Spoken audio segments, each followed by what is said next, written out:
बिस्मिल्लाहिर्रहमानिर्रहीम। अस्सलाम वालेकुम। मेरा नाम डॉक्टर सलमान आरिफ है और मेरा ताल्लुक NHS इंग्लैंड में कार्डियोथोरेसिक सर्जरी के साथ है। क्या आप समझते हैं कि हार्ट अटैक जो है वो 60 या 70 साल की उम्र के बाद ही आता है? जी बिल्कुल, अगर आप ऐसा समझते हैं तो बिल्कुल गलत समझते हैं, क्योंकि अगर ये 5 ऐसे ख़तरात जो मैं आपको बताने वाला हूँ मौजूद हों तो हार्ट अटैक का ख़तरा 60 साल की उम्र से पहले कहीं ज़्यादा बढ़ जाता है। और ये सब ख़तरात जो हैं ये ESC हाइपरटेंशन गाइडलाइंस 2024 की, 2023 की ESC एक्यूट कोरोनरी सिंड्रोम की गाइडलाइंस, अमेरिकन हार्ट एसोसिएशन की लाइफ 8 एसेंशियल्स जो है उसके मुताबिक ये 5 जो ख़तरात हैं ये 60 साल से पहले हार्ट अटैक का सबब बन सकते हैं। तो सबसे पहले नंबर 1 जो खामोश रिस्क फैक्टर्स हैं उनको जानिए, जैसे शुगर है, ब्लड प्रेशर है, कोलेस्ट्रोल है, हाई कोलेस्ट्रोल है। ये सब जो हैं ये खामोश रहते हैं जब तक कि इनका पहली अलामत ही हार्ट अटैक या फालज का अटैक होता है।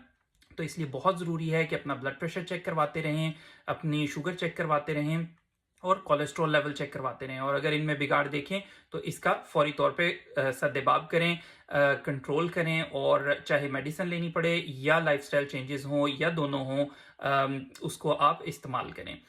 नंबर 2 पे है जी रिस्क फैक्टर यानी family risk factor, genetics.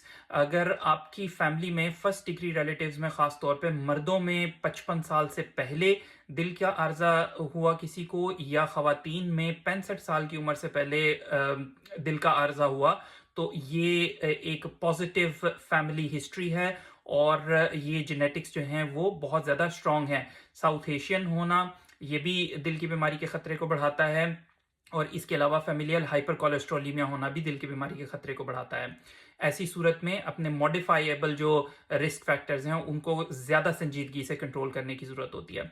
Number 3 पे है जी तंबाकू नोशी। सिगरेट से परहेज़ करें, डेफिनेटली ये खून की नालियों को मुतासिर करता है और उनको बीमार कर देता है, जिसके नतीजे में फालज और दिल का अटैक आ जाता है। वेपिंग और ई सिगरेट्स भी इसी कैटेगरी में शामिल किए जा सकते हैं। नंबर 4 पे है लाइफस्टाइल चेंजेस, यानी सेडेंट्री लाइफस्टाइल, चलते फिरते नहीं हैं, फास्ट फूड खाते हैं, अल्ट्रा प्रोसेस्ड फूड्स खाते हैं, स्ट्रेस लेते हैं, स्ट्रेसफुल जॉब है, नींद पूरी नहीं होती। ये सब अवामिल जो हैं वो दिल की तकलीफ के खतरे को बढ़ाते हैं। और सबसे आखिर में नंबर 5 पे है जी जो वार्निंग साइंस हैं उनको इग्नोर करना, यानी अगर एक्सर्शन के ऊपर, चलने फिरने के ऊपर सीने में दर्द, दबाव, जकड़न, बोझ महसूस हो और रेस्ट करने पर ठीक हो जाए तो ये दिल की तकलीफ के आसार हो सकते हैं। खुश रहिए, खुश रखिए। आपसे मिलेंगे नेक्स्ट वीडियो में, तब तक के लिए अल्लाह हाफिज।